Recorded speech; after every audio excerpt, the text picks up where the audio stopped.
各位弟兄姊妹，我喺呢度咧代表循道洛杉磯真道教會歡迎每一位嚟到我哋當中一齊去崇拜。有冇諗過點解我哋叫做循道洛杉磯真道教會呢？點解唔叫其他道呢？呢度出邊嗰條街叫做波雲，叫寶雲道洛杉磯真道教會，咪仲更加貼切？點解咁多道唔揀，又叫邊道都好啊？點解叫循道呢？個循字又難喎。當隔離國語堂嗰啲弟兄姊妹問我嘅時候呢，我成日都唔知循道個循字嘅國語應該點讀，噏咗一輪呢，都係遞張卡片俾佢望下就算啦。點解我哋叫循道啊？因為我哋有個背景，我哋英文叫 Methodist， 我哋係嚟自衛理公會嘅。我哋呢係香港呢就譯做循道會、循道衛理會。我哋係嚟自呢一個嘅背景，咁所以呢，我哋個名呢就有循道呢一個字。呢個呢係按照住宗派傳統教會嘅傳統背景去造成嘅一個嘅名字。咁啊記得呢喺幾個星期之前喺國語浸信會聚會嘅時候，阿魏國強傳道呢，佢係一次嘅講道，就講到呢教會宗派有好多嘅儀式，好多嘅擺設，唔同嘅崇拜嘅程序，都係呢完全唔同嘅，但係大家當中敬拜嘅同一個上帝。有冇諗過點解牧師嘅講台唔喺正中間嘅？浸信會嘅講台喺擺喺正中間嘅喎，但係我哋教會嘅講台，無論係以前喺聖基表，我哋都喺側邊嘅喎。主席咧就係企喺另外一邊嘅喎，我哋會咁樣分嘅喎。呢啲咧原來都有特別嘅神學嘅背景。我記得嗰次為傳道所講嘅就係浸信會嘅傳統咧，就係聖經嘅説話重要嘅，所以信息係喺中間度發出嘅。咁但係咧，當衛理會背景嘅咧，我哋就知道啦，嗰個形式係一樣嘅。聖經嘅説話重要，但係上帝先係崇拜嘅中心。所以以前咧十字架就喺個禮堂嘅背後，大家咧係仰望住十字架嚟唱詩。咁但係因為而家現代係因為需要 PowerPoint 啊嘛，咁啊所以咧就 PowerPoint 仲大過上帝，真係不得了。所以十字架擺咗嗰度嘅呢間教會，真希望教會。但我哋咧就將個十字架擺翻喺中間，所以喺前邊會多個十字架。家庭嘅觀眾咧可能未必知道，你成日見我咧點解指住前邊咧十字架？耶穌基督十字架，我哋手喺第前邊咧，因為我哋十字架咧喺正中間嘅，喺我哋聖餐台嘅前邊嘅。咁呢個咧係好多唔同嘅背景，因為宗派嘅背景，因為地方嘅文化，有好多唔同嘅習俗。西人嘅教會會有佢哋崇拜嘅方式，可能你會見到佢哋起晒身啊，揈晒手喺度唱詩歌，無論咩詩歌，佢哋都會有咁樣嘅動作。但係其實都係同出一轍，可以話咧係百花齊放嘅，因為呢個係我哋宗派歷史嘅背景。呢個宗教改革之後咧，人嘅信仰就開始咧變得自由啦，就唔再係咧由神父由嗰啲嘅教皇佢哋去命定一啲嘅規則，大家去盲目去遵守。崇拜嘅程序可以唔同啦，崇拜嘅儀式可以唔同啦。聖餐我哋係稱為聖餐嘅，浸信會稱為主餐嘅，因為佢哋唔會用個聖字嘅，因為個聖呢個字咧，淨係用喺上帝嘅身上嘅。按立牧師嘅禮儀啦，婚禮、安息禮、洗禮，有啲係浸禮，有啲咧係點水禮，有啲咧係灑水禮，又有唔同嘅形式。又有嬰兒嘅奉獻禮，又或者咧有孩童嘅洗禮。呢啲咧都係唔同宗派背景嘅教會有唔同嘅方式去做。呢個咧令我哋打晒問號。但我話俾你聽，有一樣嘢咧非常一致嘅。有冇諗到？頭先我講崇拜嘅程序，有一個程序咧係間間教會都差唔多嘅，一致嘅，收奉獻。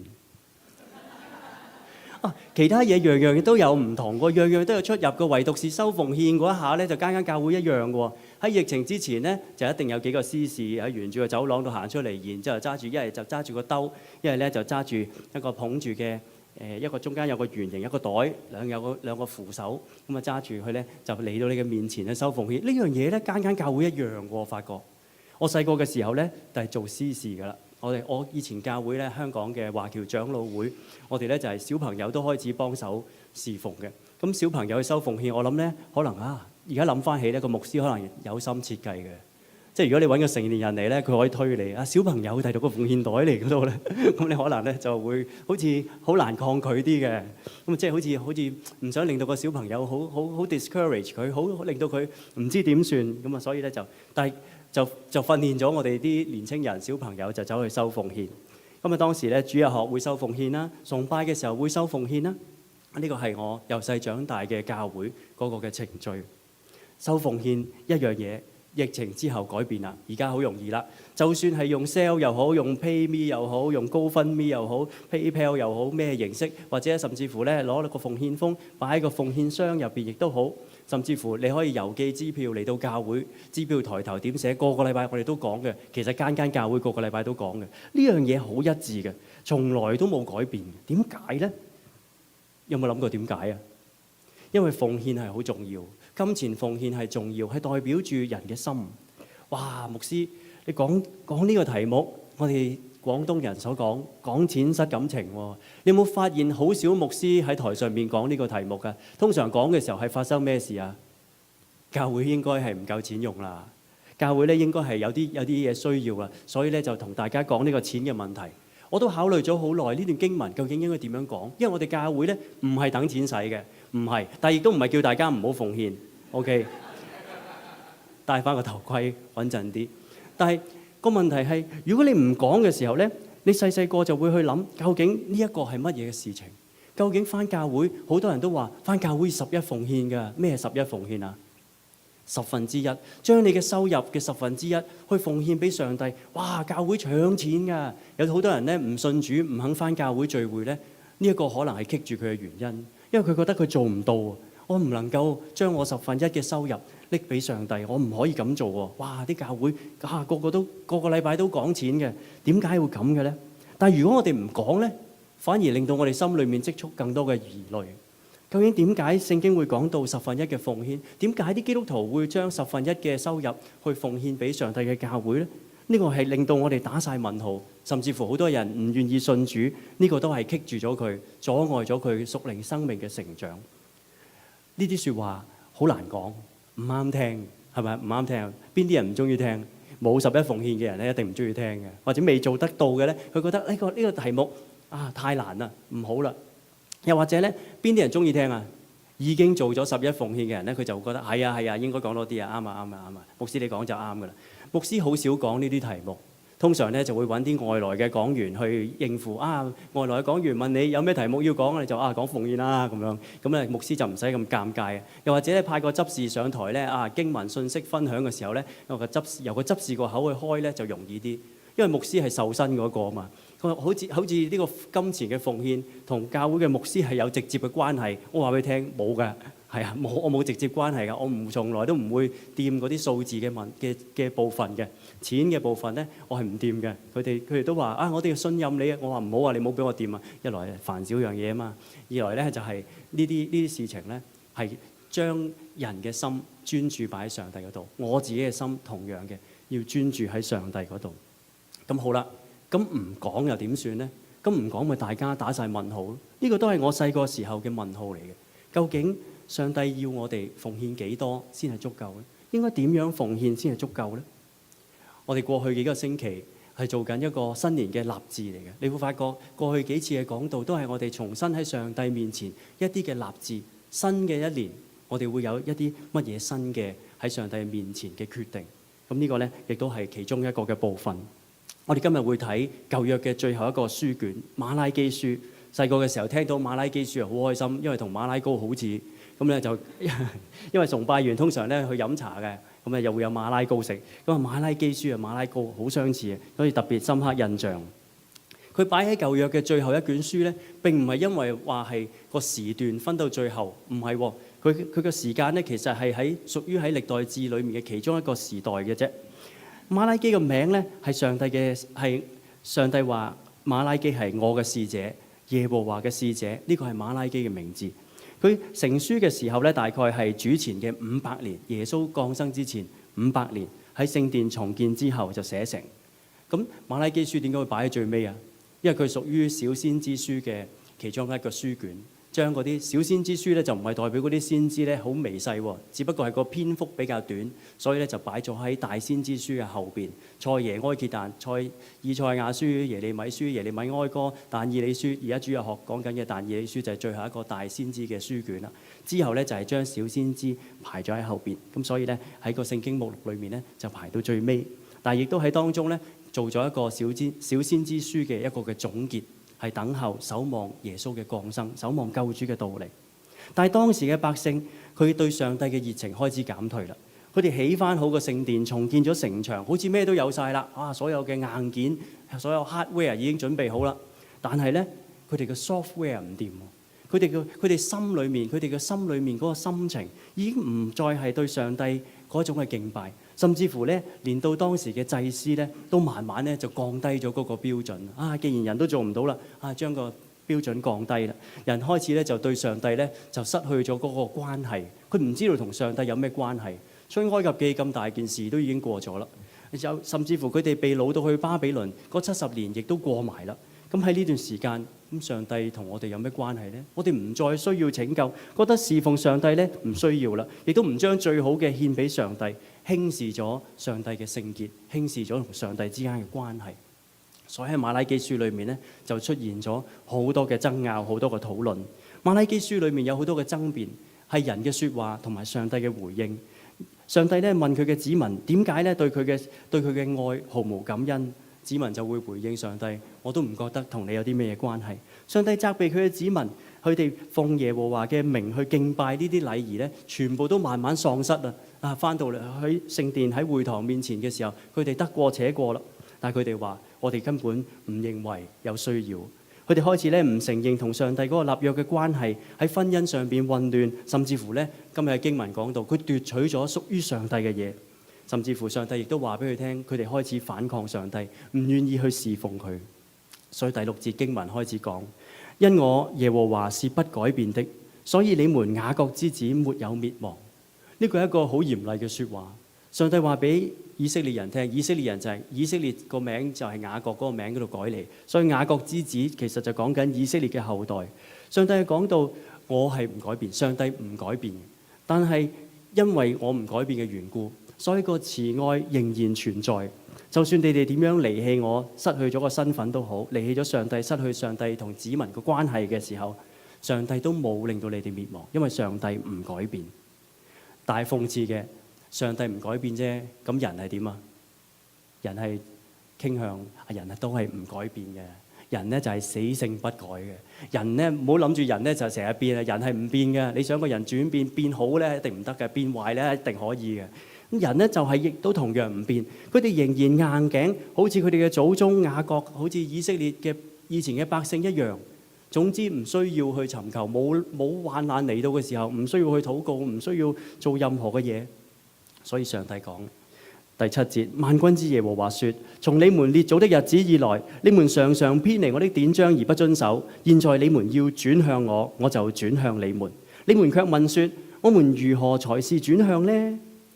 上帝去提醒以色列嘅百姓，你哋要重新翻去上帝嘅面前，離棄嗰啲偏離咗上帝嘅典章，偏離咗上帝嘅話俾你聽嗰個要守嘅誡命同約。你哋要翻轉頭啦，你哋要轉向我啦。當你轉向上帝嘅時候，上帝同樣嘅會轉向你。點樣為之轉向上帝啊？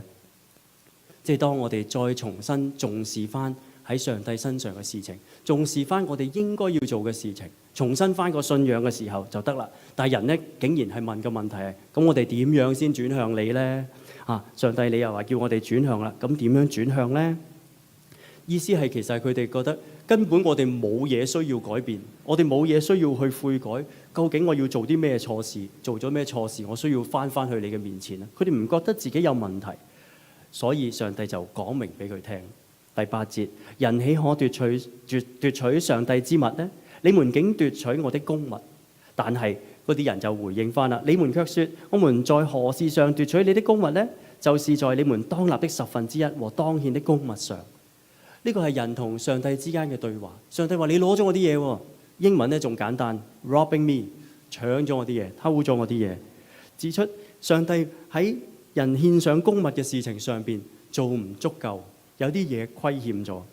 咁但係啲人就話啦：我哋幾時有搶過你嘢啊？上帝你數清楚喎，我哋冇攞到你嘅嘢喎。上帝就話啦：係將當納嘅1/10同當獻嘅公物上邊，你哋有虧欠。地裏嘅出產，以色列嘅出產1/10係歸於上帝所擁有，係要奉獻翻喺上帝嘅倉庫裏面嘅。呢個係利未人所得嘅產業。利未人係咩人啊？係祭司，係侍奉上帝嘅人。呢個係上帝為佢哋存留住嘅，係分別為聖嘅一啲嘅上帝嘅產物。喺聖經裏面，邊一個開始咗呢個1/10嘅奉獻先啊？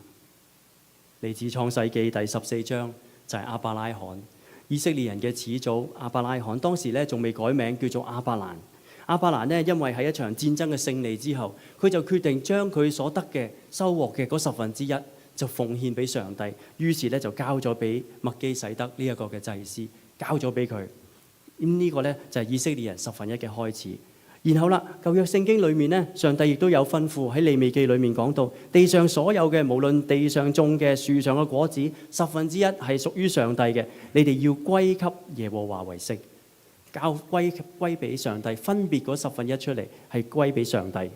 喺民數記裏面講到，因為以色列中出產嘅1/10就係獻給耶和華為舉祭的，我已賜給利未人為業，所以我對他們說，在以色列中不可有產業。利未人呢，亦都係靠着呢一個百姓願意付出奉上嘅1/10，奉獻俾上帝嘅1/10，而有佢哋嘅生活。呢個係佢哋對喺上帝面前嘅信心嘅操練。除咗奉獻嘅人對上帝有信心之外，嗰啲接受奉獻嘅利未人同樣嘅都要喺上帝面前有信心。呢個就係上帝要人學習一個屬靈嘅操練。但我哋話啦，咁我哋賺翻嚟嗰啲錢辛辛苦苦，咁點樣可以就咁就俾1/10上帝啊？咁啊好似唔係幾公平。嗱，上帝亦都講明嘅，人呢憑住才幹、體力、時間所賺取嘅，你哋努力勞力得嚟嘅財物，你哋喺享福呢，係上帝嘅恩賜嚟嘅。傳道書3章12至到13節，我相信大家都好中意噶。我知道世人莫強於終身喜樂行事，並且人人吃喝，在他一切勞碌中享福，這也是上帝的恩賜。上帝話無可厚非嘅，你努力工作賺取咗，你得到嘅，你享福享樂係可以嘅，係應當嘅。呢個係上帝嘅恩賜嚟嘅。即係你好辛苦翻咗工，放工翻到屋企翻嚟之前，不如今晚食餐好嘅，於是你走去超級市場度買塊牛扒啦，買支靚紅酒咁今晚咧嘆下牛扒紅酒OK 嘅喎，其實啱嘅喎。我唔飲酒嘅，我咧就會去到超級市場咧就買罐汽水，買罐可樂咁，然之後翻屋企咁樣碌咁就好爽嘅個感覺。係上帝容許嘅，只要嗰樣嘢你唔係放縱，你唔係完全無節制嘅，呢個係上帝希望我哋做嘅嘢，唔係要我哋喺地上受苦嘅。唔係啊，麥牧師嘅生活咧，唔係淨係日日清茶淡飯食齋，唔係淨係飲水，乜都唔係㗎。我飲汽水㗎，話俾你聽，珍珠奶茶我都飲㗎，尋日都好似飲過，都唔記得添啊，飲咗，都會做呢啲嘢㗎，因為呢啲係上帝喜悅我哋去做嘅。不過咧，凡事要有節制啊！牛扒唔可以食太多，紅肉唔食得太多，如果唔係腳痛，你就知道咩事㗎啦。紅酒亦都酒又唔可以飲太多喎，對身體肝臟唔太好。少少適可而止，亦都係可以嘅。汽水咧其實唔飲得嘅。我要好好努力啊！但係呢個咧係出於上帝俾我哋嘅一個嘅祝福。我哋喺地上享受嘅祝福，但係上帝同時亦都提醒喺新約裏面提摩太前書6章17節，佢講到人嘅一切都係上帝所賜嘅。嗰啲富足嘅人不要自高，不要依靠無定嘅錢財，因為呢啲錢財雖然你可以買到地上嘅出產，你可以享樂，可以吃喝快樂同朋友家人一齊，但係你要知道呢啲錢係無定嘅錢財，唔一定全部存留嘅，可能突然間大火一燒，銀紙冇晒。如果你收埋啲錢喺屋企嘅時候，咁啊慘啊！如果你收埋啲錢喺銀行咧，都仲叫有多少少保障。大家銀行如果執笠咧，又係死嘅，唔知點算。所以咧，呢個係上帝俾我哋知道，錢唔係最重要，要依靠邊個？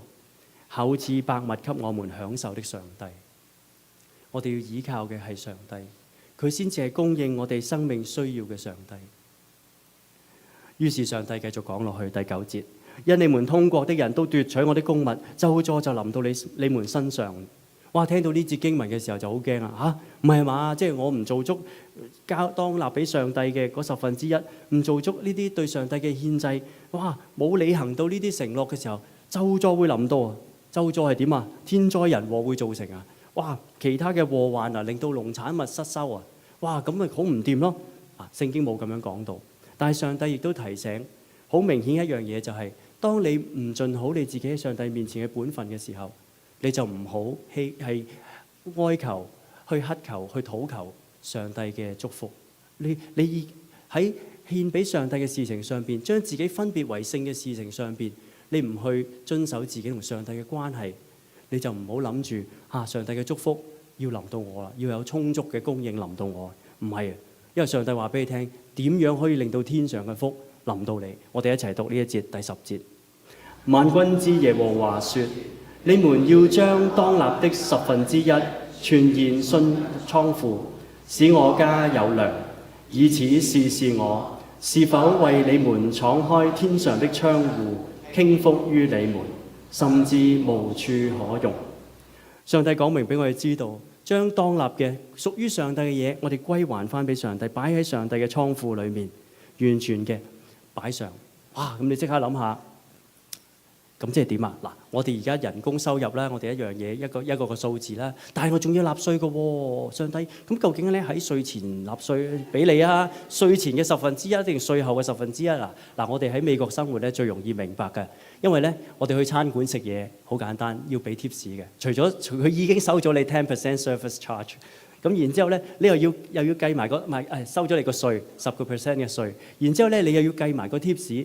咁之後咧，我記得有次食飯，一個年青人同我講：唔係啊，唔係咁計㗎，你要喺稅前嗰度計個 service charge 啊，即係唔好計埋個稅落去個 service charge 裏面啊。你唔需要為嗰個稅俾多啲㗎。我話咁樣計好複雜啫，俾多都係一兩蚊啫嗰度。我哋對上帝嘅奉獻就係好容易出現喺呢個好現實嘅掙扎裏面。稅前定稅後？弟兄姊妹，你話稅前定稅後？稅前、稅後、稅前、稅後，我唔計嘅，係，因為我會覺得，如果咁樣去計算嘅話，係令到我哋好困難。路加福音有一段嘅經文提醒咗我哋：你們要給人，就必給你們，並且用十足的升斗，連搖帶按，上尖下流地倒在你們懷裏，因為你們用什麼量器量給人，也必用什麼量器量給你們。當然呢度唔係講緊對上帝嘅嗰個嘅奉獻，呢度係講緊對人嘅幫助、對人嘅捐輸，你點樣去量、點樣去衡量呢？同樣地，當我哋奉獻嘅時候，我哋係咪同上帝咁斤斤計較？嗱，上帝今次咧生市道唔好，所以咧就係稅後嘅，下次好啲，我補翻喺稅前。嗱 OK 啊，嗱一日一次啊嘛，係咪咁啊？你係咪咁同上帝計先？咁到你下次祈禱嘅時候，上帝又話好啦，既然你用咁嘅方法同我計。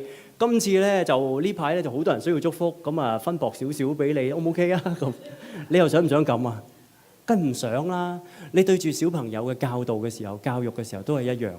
你同佢講嗱，今次咧媽媽咧呢個月咧就手頭緊，所以咧買個玩具俾你咧就平啲，打個7折，O 唔 OK？梗唔 OK 啦！你講咗20蚊就20蚊噶嘛，而家突然間話15蚊喎，哇！佢心裏面諗住嗰樣嘢噶嘛。同樣嘅，我哋喺上帝面前都係一樣。呢個唔係話同你計數，唔係計錢，而係你喺上帝嘅面前，你要知道，上帝啊，我都希望祝福係100% 臨到我嘅，唔好扣咗美國政府啲稅先。上帝嘅你嘅祝福係完完全全嘅擺喺我身上，要我能夠明白呢一個咧係對上帝嘅一個嘅信任。好啦，使我家有糧。為到上帝嘅教會喺現代咧，就係上帝嘅教會嘅聖職所用啦，就係會堂嘅經費啦、事工嘅經費啦、職工啦。嗱，我哋教會得一個職工嘅，得我自己嘅啫。咁就即係就喺我身上噶啦。咁於是其他嘅教會咧有唔同嘅，有秘書啊、其他工作人員或者幾個牧師傳道嘅，咁有唔同嘅安排。呢個咧係現代教會嘅。從前咧就係為到嗰啲利未人嘅生活，為到佢哋嘅未來，為到佢哋嘅成個支派嘅侍奉上帝嘅嗰個嘅心意。呢一個係上帝要人嘅心去明白呢啲嘅奉獻，唔係俾咗嗰啲人啊！你啲嘅奉獻唔係俾咗我，呢個奉獻係歸俾上帝嘅時候，係讓上帝嘅事工努力嘅去做。唔係之後你哋又唔好諗話講明先喎，你唔好諗住俾咗錢我就得啦。有咩麥牧師搞掂啦？有咩事工啊？麥牧師打個電話，你去推廣啊，你去做啦。咁啊，唔係咁喎。係一齊去做喎，一齊去行喎。我哋去侍奉上帝，其實人人有份嘅喎。同樣地，以色列人敬拜上帝都係一樣。上帝亦都好明白人嘅心，所以呢度特別多咗一句，第一次話俾你聽，你可以試下上帝，以此試試我。英文直頭係 Trust me, put me to the test， 將我擺喺一個試驗嘅裏面，試下將你嘅1/10擺翻喺上帝嘅倉庫，為上帝嘅家所使用嘅時候，睇下上帝係咪會將天上嘅窗戶傾覆於你們，甚至無處可容。上帝會打開天上嘅倉庫俾我哋。天上嘅倉庫點樣打開？申命記第28章12節，耶和華必為你開天上的府庫，按時降雨在你的地上，在你手裏所辦的一切事上賜福於你。你必借給許多國民，卻不致向他們借貸。哇！天上嘅倉庫原來邊度嚟啊？而家你就知啊，南加州嘅人就知啊。原來你以為上帝係梗係打開天上嘅倉庫，啲錢掟落嚟，然之後你揸住個兜喺度接翻。奉獻嘅時候咧，就係教會攞個兜出嚟俾你，然之後你而家天上嘅倉庫打開，你係攞個兜去接翻啲錢。唔係啊，上帝能夠令到個天降雨，降雨水喺你嘅地土上邊，你可以生長，你可以原來雨水係錢買唔到㗎。雖然加州成日都話要向外州買水啊，又要購買好多嘅食水俾我哋南加州嘅居民所用，咁但係原來真正水源、真正嘅祝福係我哋錢換唔到嘅。呢一切嚟自上帝喺你手所辦嘅一切事上賜福於你。哇！特別我唔想講順手順風順手，好似講到大家咧，好似係去玩遊戲啊、打牌啊嘅時候咧，好順利咁樣。唔係，而係你做嘅事情上邊去亨通，你睇到上帝嘅祝福臨到。呢啲祝福臨到俾你係做咩㗎？你必借給許多國民，卻不致向他人借貸。你係可以去幫助有需要嘅人。呢啲祝福係幫助你，上帝嘅賜福係令到你可以更有愛心嘅去愛其他人，去關懷嗰啲需要關心嘅人，去喺患難裏面，你心裏面有平安嘅時候，你先能夠為佢哋去禱告，先至能夠同佢哋一齊去同行。上帝繼續講：萬軍之耶和華說，我必為你們斥責蝗蟲，不容他毀壞你們的土產。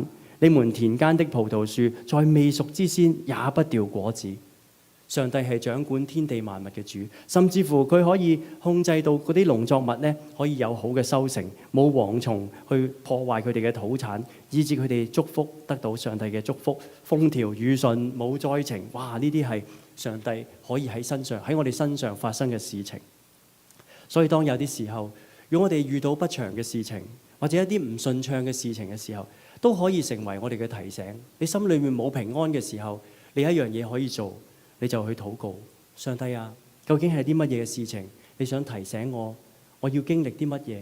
我要點樣喺呢啲嘅患難裏面，喺疾病、喺挫敗、意外嘅事情上邊，我去更加嘅去學習，去依靠你。呢一個喺患難裏面，係我哋重新嘅返到去上帝面前一個重要嘅提醒。剛才嘅呢兩節經文第10節、第11節睇完之後，我心裏面只係諗起一樣嘢，就係歡樂天地嘅推銀仔機。有冇睇過推銀仔機啊？有冇玩過啊？你都有玩過啊？我細個嘅時候咧就冇得玩嘅。通常去歡樂天地咧，我阿爸帶我去睇人哋歡樂。咁我睇完之後咧就好歡樂噶啦。咁你會睇嗰啲推銀仔機啊？通常咧唔知點解咧，後來咧到我中學嘅時候咧，係啲退休人士啲阿伯阿婆咧走去推銀仔機喎。以前啲推銀仔機好好玩㗎，好過癮㗎。細個睇嘅時候係咪好粗俗啊？過癮唔算粗俗啫嘛。好爽㗎！你睇見，因為咧真係跌啲銀落嚟嘅喎。佢要揸住個兜喺度，你彈一個銀落去，咁然之後咧佢就喺嗰度推啊著。咁然之後咧，突然間咧推到嗰度冧咗啦，就唰咁全部倒晒落嚟。之後咧就下邊咧叮叮叮叮叮叮叮叮叮咁樣。而家唔係啦，而家電子化嘅。而家出啲咩啊？出啲飛仔，唔係一條條嗰啲飛仔啊，一塊塊、一張張嗰啲飛仔，即係俾你去換禮物嘅，冇咁爽嘅睇落去。哇！如果天上嘅倉庫打開，就係啲錢咁噔噔噔噔噔咁落嚟，哇幾好啊！哇！上帝嘅祝福咁樣跌落嚟，幾好啊！當時我哋即刻就會去諗，上帝1/10奉獻俾你，抵啊，抵到爛啊，有回報啊！好似買股票咁樣係嘛？投資嘅時候，有回報啊！今次真係好啦，利好消息出現啦，上帝嘅一個嘅祝福臨到啦！哇！如果咁樣講，咁樣諗法咧，你就同馬拉基時代嘅嗰啲人一模一樣，因為當時嘅人咧就係有一個消費主義嘅心態，侍奉上帝冇錢賺嘅喎，過敬虔嘅生活自己辛苦喎。我信守上帝嘅律法，好似限制住自己，又冇額外嘅祝福喎。所以啦，對敬拜上帝嘅人嚟講，佢付出咗好多，無論時間上、精神上、金錢上、愛心上邊，佢冇實質嘅回報，冇一個豐富足足嘅供應，佢睇得到、眼見得到，人哋都經歷得到。但係上帝嘅恩典超過我哋嘅想像。上帝話佢嘅祝福係要臨到你哋無處可容。細細個嘅時候，我屋企就已經有一個11奉獻嘅習慣。我父母俾我嘅。細個返教會咧，我頭先講過啦，主日學會收奉獻，咁所以咧星期日嘅時候，我爸就會俾1蚊我係奉獻主日學嘅。然之後咧又會褲袋裏面袋住另外個1蚊港幣1蚊銀，咁咧就係崇拜嘅時候收奉獻嘅時候咧，我就要擺落去啦。咁嗰2蚊咧，其實我爸好似朝頭早俾咗2蚊我，但係嗰2蚊其實唔係我嘅，我只係過一過我袋，然之後我奉獻嘅時候攞翻出去嘅。到我4年級嘅時候開始咧，就係每一日嘅零用錢咧就係1蚊，即係每個禮拜咧我就有7蚊，然之後咧有1蚊要攞嚟奉獻喺主日崇拜。聖餐嗰日咧就會收多一個慈惠嘅奉獻，就會再俾多1蚊，好多1蚊啊，唔緊要。總之當時咧就係7蚊裡面咧要有1蚊係奉獻俾上帝。細個嘅時候咧就好順服嘅。既然係呢個係由細到大嘅規矩，係我爸講，我哋屋企就係要將當立嘅奉獻俾上帝啦。咁1蚊就1蚊啦，但係我又唔會同阿爸拗，應該係7毫子喎。佢而家識計咧，而家真係蠢咗，細個真係蝕咗咁多錢添，感覺冇蝕到㗎。喺我身上，你睇唔睇到上帝嘅祝福啊？我自己睇到，我自己都經歷到點樣喺人生走到低處嘅時候，上帝重新提醒翻我。原來我係屬於佢，我由細到大就喺教會裏面經歷佢、認識佢，我要重新翻返佢面前。當我軟弱跌倒嘅時候，上帝俾我知道我係屬於佢，佢仍然係愛我。呢個11奉獻嘅習慣一直到而家一樣。以前咧可能比較1蚊就容易啲計啊，到你出糧嘅時候啦，出嚟做嘢嘅時候真係好開心㗎。我初大學畢業出嚟做工嘅時候，出糧嘅時候，哇！真係有錢㗎，真係擺咗落銀行㗎，哇！真係好開心喎！攞住張支票去 Bank of America 嗰度 cash 咗張 check 嘅時候咧，好開心㗎，就係覺得原來有啲錢用啊！1000蚊嘅時候，你要攞100蚊，當你有多咗錢2000蚊嘅時候，200蚊奉獻，即刻出現腦裏面出現4個字，嗰4個字同你心裏面諗嗰4個字應該都差唔多，好難咯。點算啊？加人工啊，好難啊！即係交俾即係奉獻嘅1/10又多咗喎，係困難係挑戰嚟嘅。但係上帝嘅祝福臨到，因為上帝話俾你聽，第12節，萬軍之耶和華說：萬國必稱你們為有福的，因為你們的地必成為歡樂天地，喜樂之地至啱。上帝話俾我哋知道，人會睇見你身上嘅祝福。係從上帝而嚟嘅，係超乎你想象嘅，甚至乎人哋見到你嘅時候，哇！呢個人係蒙福嘅人，係上帝賜福嘅人。佢唔知點解，但係佢知道你敬畏上帝，所以你行過嘅地方，你嘅生命、你嘅平安、你喜樂嘅力量，會成為咗你人生裏面最大嘅祝福。呢個就係上帝嘅回報，係錢買唔到。就算你擁有好多錢，你心裏面冇喜樂、冇健康、冇平安。你俾幾多錢都買唔到呢個安心，可能甚至乎當你有好多錢嘅時候，你成日都會擔心船頭驚鬼，船尾驚賊啊！我哋唔知會唔會有賊入屋咧？即刻咧將自己間屋咧由啲窗本來好靚嘅，望到出邊嘅就整間個鐵欄彈住，一支支插晒落嚟，好似坐監咁一日。其實咁，但係你就會心裏面去擔心，人會唔會貪心我嘅財富咧？於是咧，你揸架車出去嘅時候咧，又要鎖佢啦，又要買個軚盤鎖啦。我以前都有個軚盤鎖，因為唔見個車匙，所以落咗個軚盤鎖喺度。因為我媽同我講啊，佢話啲賊咧係取易不取難嘅，咁所以咧你多個軚盤鎖，就算係冇乜用嘅都好，佢都會覺得呢個有鎖嘅唔偷啊。而家唔使嘅，而家冇人用軚盤鎖，有冇見過？賣都冇見過人有得賣嘅。咁但係人嘅心裏面就係冇呢個平安咧，係錢買唔到。但係當你心裏面有從上帝而嚟嘅平安咧，就算你失去咗財產，呢個車俾人偷咗，可能都會唔緊要啦。上帝，你讓我一家都平安就好啦。當然呢啲係好似係安慰自己嘅説話，但係當你心裏面真正有嗰份平安嘅時候，面對風浪、面對風雨，你知道上帝與我同在。呢啲雨水從天而降，係上帝所賜。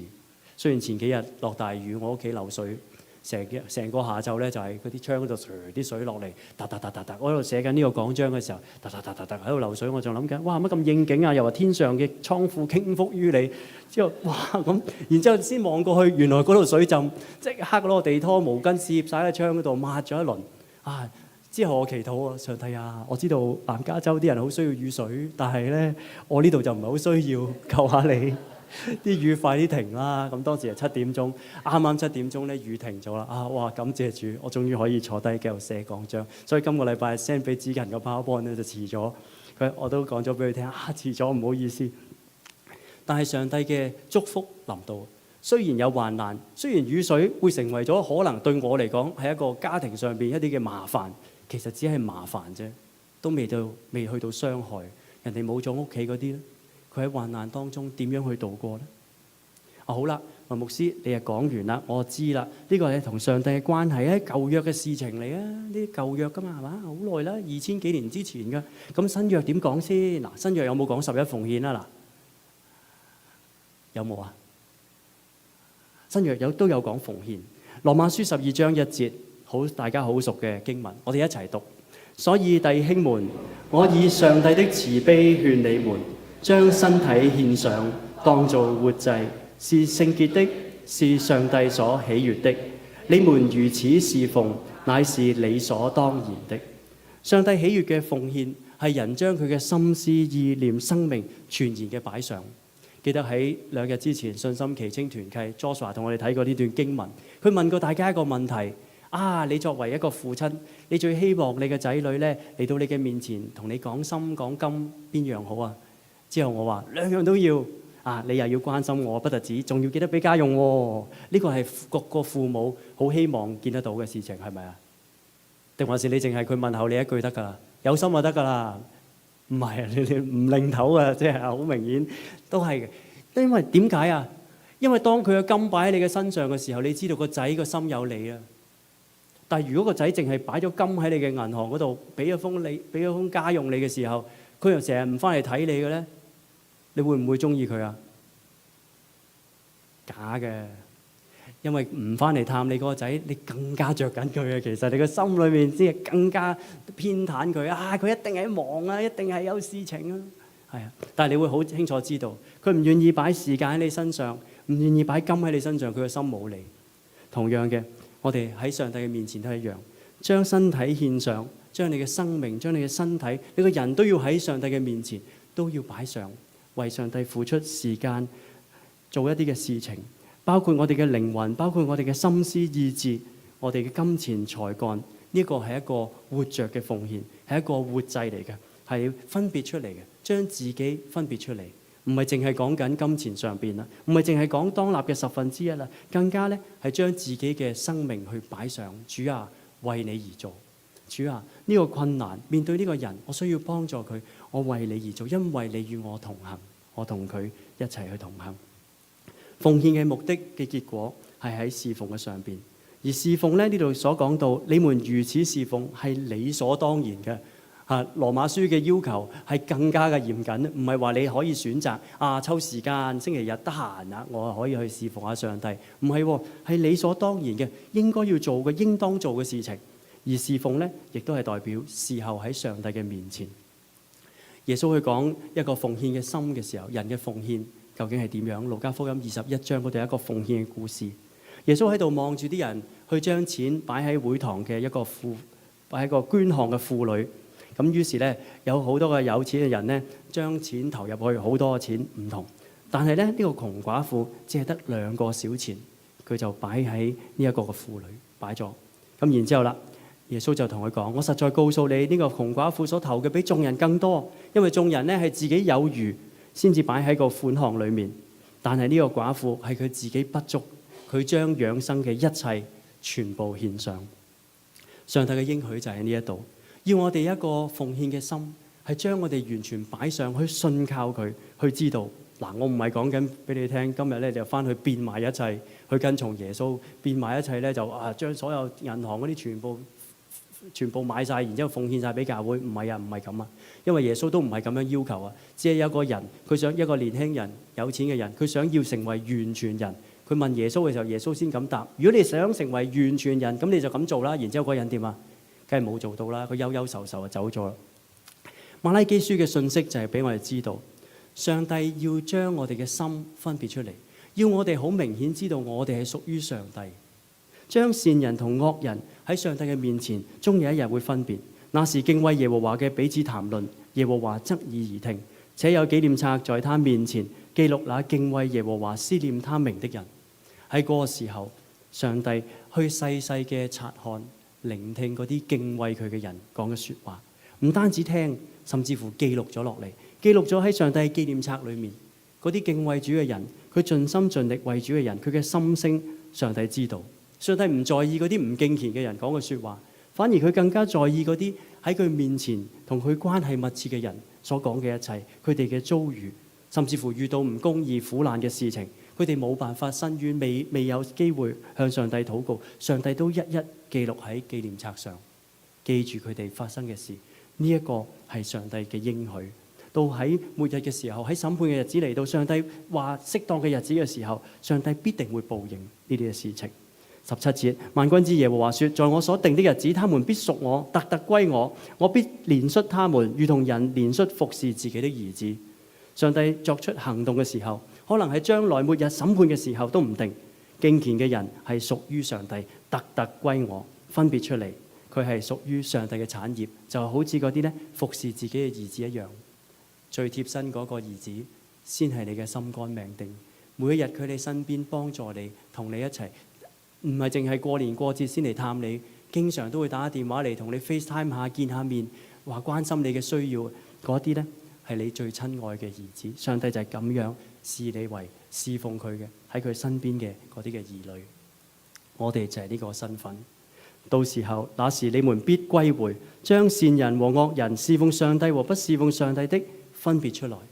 喺審判嘅時刻，上帝要將善嘅惡嘅分別出嚟，侍奉上帝嘅同唔侍奉上帝之間係有個區別嘅。我哋嘅上帝係信實嘅，願意我哋努力用心嘅去做我哋應該做嘅事情，心裏面唔需要覺得為難。但係當上帝感動喺你身上嘅時候，你就知道係時候為教會做一啲嘅事情。唔係淨係金錢嘅奉獻，唔係淨係身體，更加係身體同你生命嘅奉獻，為上帝喺呢個世界上邊做一啲美好嘅事情。因為上帝必然紀念呢啲嘅人，讓我哋每一日都活喺邊度啊？歡樂天地。